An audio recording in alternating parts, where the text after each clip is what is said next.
Hello.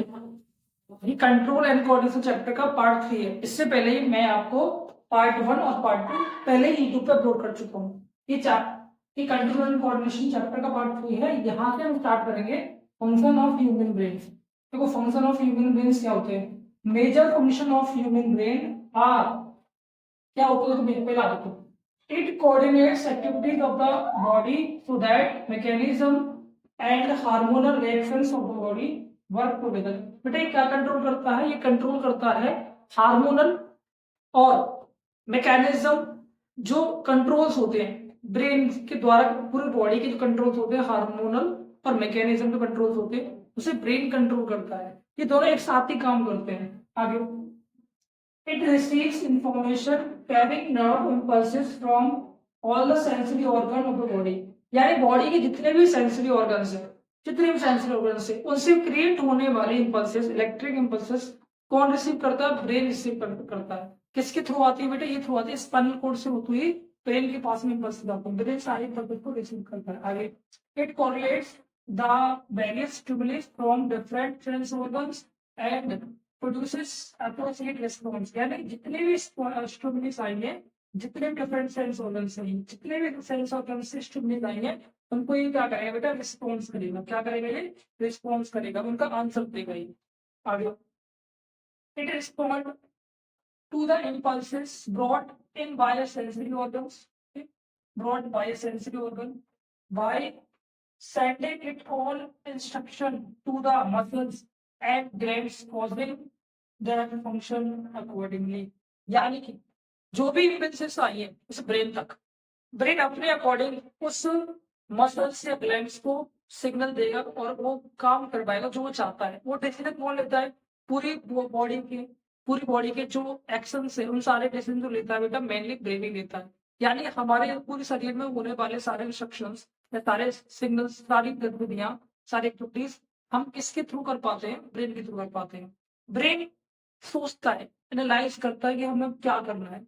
यही हमारा main है। हमको चलाने वाला, हमें सोचने की हिम्मत देने वाला, कोई भी काम करने से पहले उसके बारे में जानने के लिए जो इम्पोर्टेंट है बेटा वो ब्रेन है। ब्रेन ही क्या करता है? पूरी ओवरऑल बॉडी में क्या करता है? इम्पल्सेस को रिसीव करता है और उनके लिए सूटेबल आंसर देता है। जो इम्पल्सेस, और देखो ब्रेन केवल सिमिलर इम्पल्सेस के आंसर देगा। यानी कि हालांकि ब्रेन के पास में एक नहीं कई सारे इम्पल्सेस पहुंच रही होंगी, तो ब्रेन केवल उनमें जैसा हमें इसके लिए इम्पल्सेस के लिए वर्क करवाना है, तो ब्रेन जो है बेटा उस सिमिलर इम्पल्सेस को पढ़ के हमें इस मूवमेंट, इस हाइने के मूवमेंट के लिए हमें आंसर देगा, रिस्पॉन्स करेगा।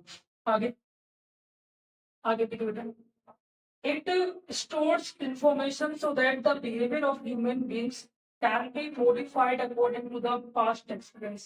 यानी कि बेटा ये क्या करता है? इंफॉर्मेशन को स्टोर करता है।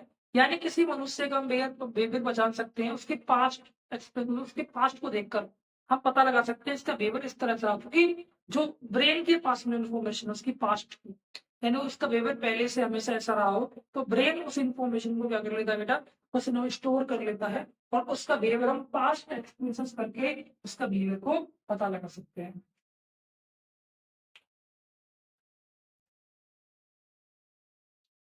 आपका नेक्स्ट टॉपिक है स्पाइनल कॉर्ड। देखो बेटा, इस स्पाइनल कॉर्ड क्या होती है? यानी कि जो ब्रेन है और एक हमारे होते हैं स्पाइनल कॉर्ड, ये दोनों जितने भी शरीर में होने वाले रिएक्शंस हैं दोनों एक साथ काम करते हैं, स्पाइनल कॉर्ड भी और ब्रेन भी। यानी कि पीछे हमारी जो बैकबोन होती है, बैकबोन के अंदर एक पाइप टाइप में लंबी सी पाइप होती है, उसे भी स्पाइनल कॉर्ड कहते हैं। ठीक है, ये क्या करती है? ये भी कंट्रोल करती है, हम कंट्रोल करती है हमारे एक्शन को या शरीर में होने वाली गतिविधियों को, ये भी कंट्रोल करती है। आगे, spinal cord है क्या? It is a long tubular bundle of nerve tissues arising from the medulla oblongata। Brain के medulla oblongata से स्टार्ट होता है और ये बेटा क्या है? Long tubular bundle of nerve tissues का। It functions primarily as the centre of reflex action. बेटा मेनली क्या करती है? मेनली रिफ्लेक्स एक्शन को ये कंट्रोल करती है। जो रिफ्लेक्स एक्शन मैं तो पहले बता चुका हूँ, ये मेनली उसको कंट्रोल करती है। उसके बाद में the transmission of neural signals between the brain and the rest of the body। यानी पूरी बॉडी के अंदर, ब्रेन और पूरी बॉडी के अंदर जितने भी न्यूरॉन सिग्नल्स को लेके आ रहे हैं और जो ट्रांसमिशन करवा रही है वो करवा रही है स्पाइनल कॉर्ड। जितने भी न्यूरॉन का जो ट्रांसमिशन होता है ना वो सब स्पाइनल कॉर्ड के थ्रू ही होता है।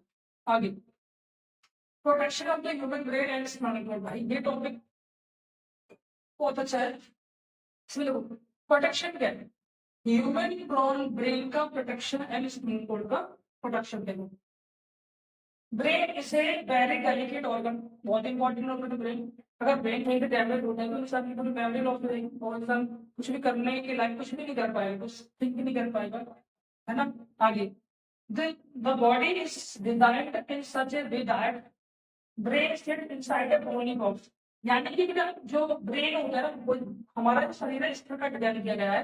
जो ब्रेन है ना ब्रोन एक हड्डी से बने हड्डियों से बने एक बॉक्स में बैठा है जिसे बॉनी बॉक्स भी, तो इसका नाम है क्रेनियल खोपड़ी, है ना। और उसके नीचे भरा हुआ बेटा फ्लूइड फ्लूइड है, एक ब्लून में मान लो इस ब्लून में कोई फ्लूइड फ्लूइड हो, उसके बाद which provides further shock absorption, यानी कि बेटा कोई भी चोट लगने पर जो हमारे सेरिब्रम जो ब्रेन का मेन इंपॉर्टेंट थिंकिंग पार्ट है उसको नुकसान न पहुंचे, तो सबसे मजबूत पेरिफेरल होती है उसके नीचे फ्लूइड होता है। जैसे मान लो किसी ग्लून में फ्लूइड भर दिया हो, जिससे क्या बेटा कोई ब्रेन पे चोट लगने पर क्या ना जम करेंगे, मतलब उस जो ब्रेन का जो मेन पार्ट है सेरिब्रम या जो हिस्सा है उस तक चोट ना पहुंचे।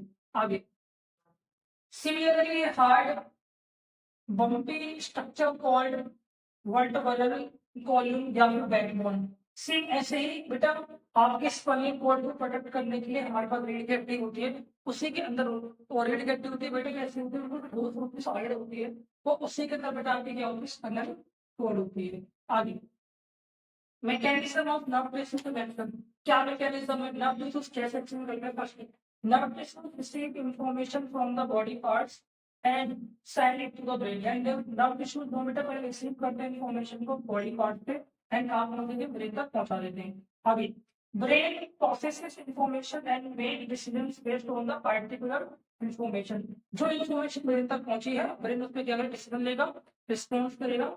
आगे conveys that decision to the muscular tissue, यानी उन जो ब्रेन के पास इंफॉर्मेशन हुई ब्रेन मोटर नर्व के थ्रू उस मसल से ब्रेन के पास एक्शन करने के लिए बोलेगा।